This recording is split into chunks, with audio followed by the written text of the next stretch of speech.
So, lahat tayo ay may pinanggalingan, tama? Whether galing sa magamit yan, o kaya sa isang event, o kaya sa experience. At lahat ng ito ay nagbigay sa atin ng sentimental value o kaya ng memories. At dahil doon, kung may mga bagay man tayo na hindi dapat natin makalimutan, ay yun yung lugar na pinanggalingan natin. Pero sa inyo mga chikoy, tatalakayin natin yan isa-isa dahil titignan natin kung saan ako nagsimula. Upang makarating ako sa sitwasyon ko ngayon dito sa YouTube.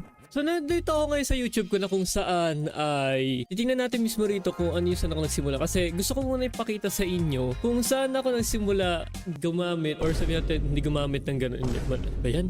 Ipapakita ko sa inyo kung anong klaseng device ang ginagamit ko noon para makagawa ko ng mga first ever na video ko, which is dito sa pinaka-oldest, which is itong mga to. Naka-private na po yung video na yun dahil hindi siya like, alam mo yung sobrang daming mali noon to the point na ang daming ewan. At ito yun. Ito yung naka-private na po ito. So naka-froze na to in time. Ganun na nangyari dito. This is 8 years ago. December 10 and 2015. So ano yung ibig sabihin dito? Kasi gusto ko ipakita sa inyo kung ano yung gamit na ginagamit ko. At kung titignan niyo yung quality nito, hindi siya nakakatuwa. At ang napakalabo po talaga ng video na ito. At the reason ko ba nandito kasi gusto ko makita kung anong klaseng phone ang meron ako. Dahil alam ko Cherry Mobile yun. At nakita ko ata rito yung ano ng phone ko, yung about phone nito. Yan. So ito siya.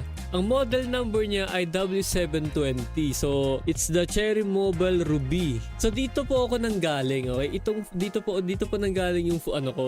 Ito yung pinanggalingan ko na phone. Grabe yung Android version ko, 4.2.2 ba yun? Kailan na-release yun? February 11, 2013. Diba? It's the Jelly Bean, yung pinaka talagang tumatak na Android na version ng mga panahon na yan. And ito po yung aking phone. Like, ito po talaga yung itsura ng phone ko. So kung titignan ninyo, siya ay may 1 GHz sa dual core, Mali 4 GPU siya, 512 megabytes of RAM, hindi gigabyte ha, at may 4 GB na internal memory at pwede mo siya expandable up to 32 GB. Dual SIM siya at ito yung na camera niya. Yan po yung cellphone ko, liit lang yan, as in, talagang parang ganyan lang ata siya, Diyos ko. At lumabas siya noong April 2014, yun siya. Ewan ko meron pa nagbebenta nito, parang feeling ko wala na nagbebenta nito eh. Yeah, wala na. I doubt na meron pa yun dahil wala eh. It's been a while na eh. Okay, so nung makita na natin yung unang device na ginagamit ko, ano naman yung mic?